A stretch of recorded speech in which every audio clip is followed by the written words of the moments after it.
tied to its side, with the Star of David carved into her back. And when the Palestinians finally speak, they mock and psychologically terrorize another woman trapped in a bus.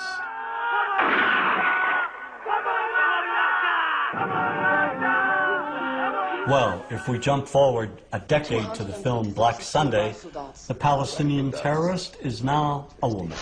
Striking where it hurts them most, where they feel most at home. She flies the Goodyear blimp into a Miami stadium and tries to wipe out 80,000 Americans at the Super Bowl. She cold-bloodedly eliminates anyone in her path.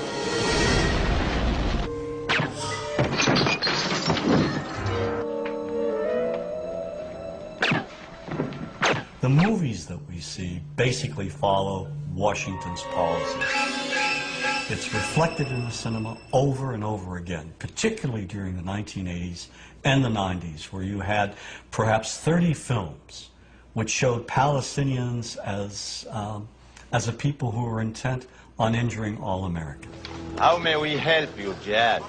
One of the most despicable portrayals of Arabs and Palestinians occurs in the 1987 film Death Before Dishonor. First, they murder a guard, and then slaughter an Israeli family.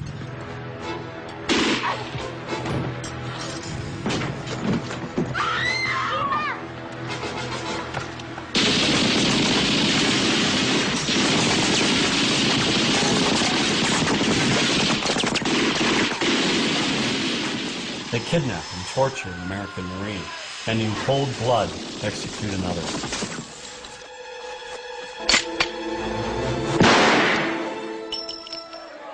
And they burn the American flag right in front of the American embassy, and then dispatch a suicide bomber to blow it up.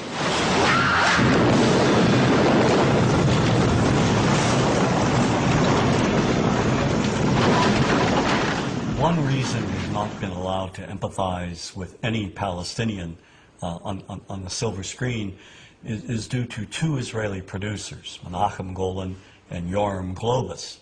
These two filmmakers created an American company called Canon, and they released, in a period of 20 years, at least 30 films which vilify all things Arab, particularly Palestinians. They even came out with a film called Hell Squad, showing Vegas showgirls trouncing Arabs in the middle of the desert.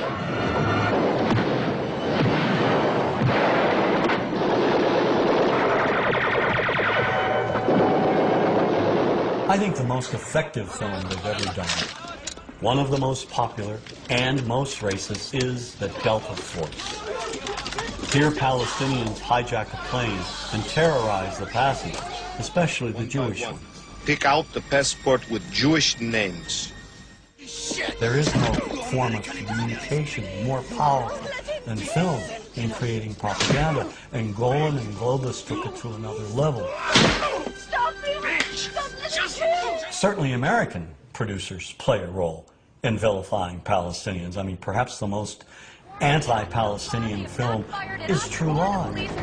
This apparently is the same group which just detonated a nuclear bomb in the Florida Keys. Crimson Jihad will rain fire on one major U.S. city each week until our demands are met. This film is shown on television almost every week, over and over again. It is part of our visual heritage. Give me the key! Come on, child! You don't want to die, do you? Give me the key! And you won't get hurt! I give you my word! No way, you wacko! And we never see Palestinians who suffer under occupation, Palestinians in refugee camps, Palestinians who are victimized, who are killed, innocent Palestinians. These images are denied us. Now, why are they denied us? Is there an unwritten code in Hollywood saying we cannot and will not humanize Palestinians?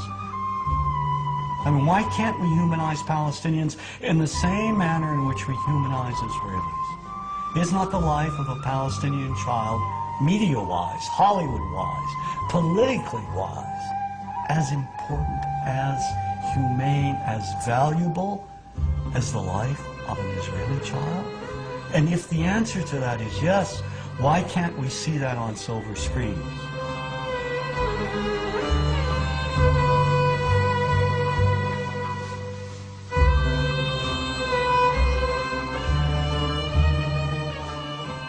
To solidify Washington's connection with Hollywood, simply look at the films produced in cooperation with the Department of Defense, showing our men and women in the armed forces killing Arabs at random. Like Iron Eagle, where a teenager goes over and bombs up an Arab country. You know, just learns how to fly a jet overnight.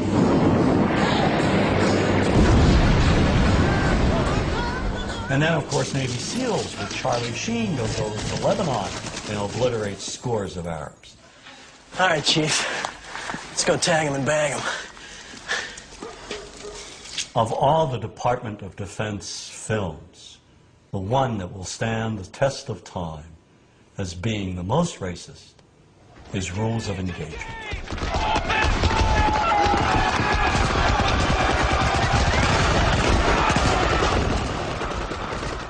The film was written by former Secretary of the Navy, James Webb. The action takes place in Yemen, a real country in the Middle East. There are violent demonstrations at the American Embassy, and the Marines, led by Samuel L. Jackson, they're called in to evacuate the American employees. And as they try to do so, the Marines open fire on the crowd and kill scores of Yemenis, including women and children. And in the investigation that follows, Tommy Lee Jones, the lawyer who represents the Samuel Jackson character, goes to Yemen to investigate. The movie leads us to believe what seems obvious, that the Marines committed this atrocity. Armed American Marines, they were shooting at his people. They were just trying to defend themselves. During his investigation, Jones's character sees a little girl with only one leg.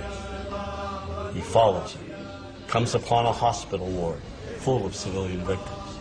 He finds an audio tape by the bed of one of the victims. And when the tape gets translated in court, we immediately begin changing our minds about who is responsible for this massacre. To kill Americans and their allies, both civil and military, is duty of every Muslim who is able. We discover that the Yemeni civilians aren't so innocent after all. It turns out they fired on the Marines first.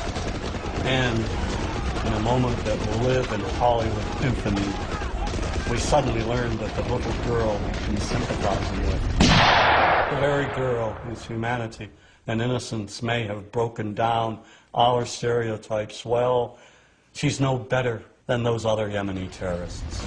As a result, when Samuel L. Jackson delivers the key line, "Where's the motherfuckers?" we're now on his side.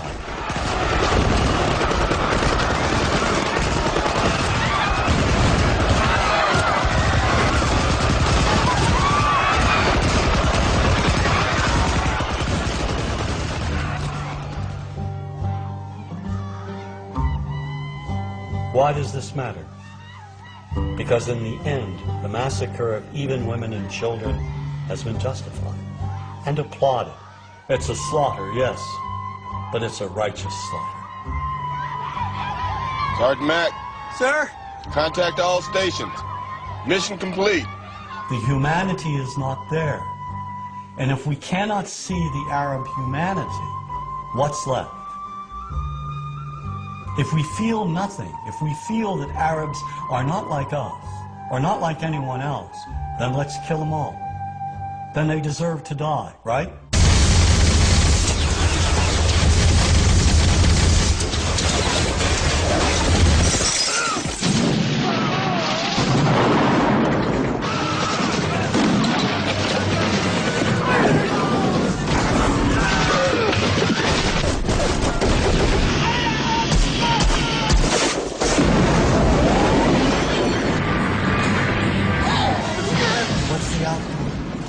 What do Arabs think of us that see these movies? Because these movies are rented 25 cents American movies, showing us killing them. What do they walk away with? Does this bring us closer together? Does this advance peace, or does it separate us? You're fired.